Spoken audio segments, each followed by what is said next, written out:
আমার নাম আরিফ। আমি এক ছোট গ্রামের ছেলে। ছোটবেলা থেকে শুনতাম আমাদের গ্রামের পেছনের পুরনো বটগাছটার নিচে নাকি রাজাদের গুপ্তধন পোতা আছে। লোকজন বলে রাতে নাকি ওখান থেকে আলো বের হয় আর অদ্ভুত আওয়াজ শোনা যায়। সারা জীবন ভেবে গেছি সত্যি নাকি মিথ্যা।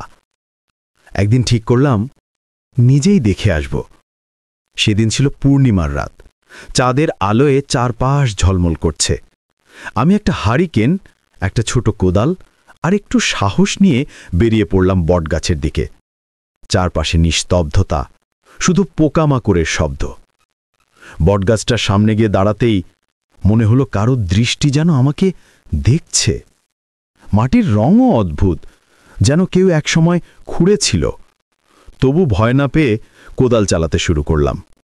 কিছুক্ষণ খোঁড়ার পর কিছু ধাতব জিনিসে ঠিকল। আমি অবাক হয়ে মাটি সরাতে লাগলাম। ধীরে ধীরে দেখা গেল একটা পুরনো কাঠের বাক্স। বাক্সটা মাটির নিচে আধা চাপা অবস্থায় ছিল। মুহূর্তের মধ্যে আমার বুকের ধকধক বেড়ে গেল। ভাবলাম, এইটা কি সত্যিই গুপ্তধন? বাক্সটা মাটি থেকে তুলে নিলাম। তালাটা পুরনো, জং ধরা, কিন্তু ভাঙা ছিল। আমি ধীরে ধীরে সেটা খুললাম। বাক্সটার ভেতরে ছিল কিছু পুরনো স্বর্ণমুদ্রা, একটা আংটি আর একটা চিঠি। চিঠিটা খুলে দেখি প্রাচীন বাংলা অক্ষরে লেখা, যে এই গুপ্তধন খুঁজে পাবে সে সুখে থাকবে না, রক্ষা করলে শান্তি পাবে, মালিক হতে চাইলে বিনাশ আসবে। চিঠিটার লেখাগুলো পড়ে আমার গায়ে কাটা দিল।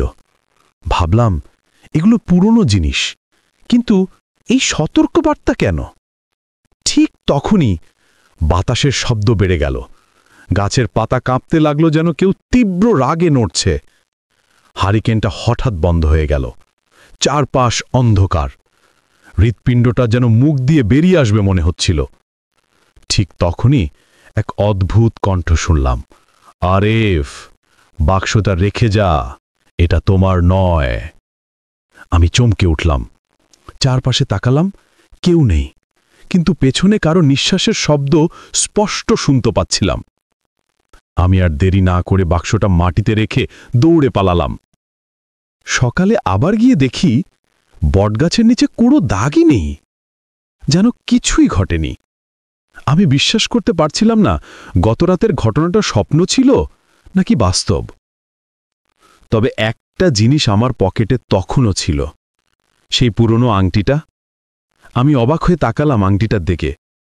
এর ভেতরে লেখা ছিল একটা অক্ষর, এ, ঠিক আমার নামের প্রথম অক্ষর। আজও বুঝতে পারিনি ওই গুপ্তধন সত্যি ছিল নাকি অভিশাপ। তবে একটা কথা জানি, সব গুপ্তধন খুঁজে পাওয়াই ভালো নয়।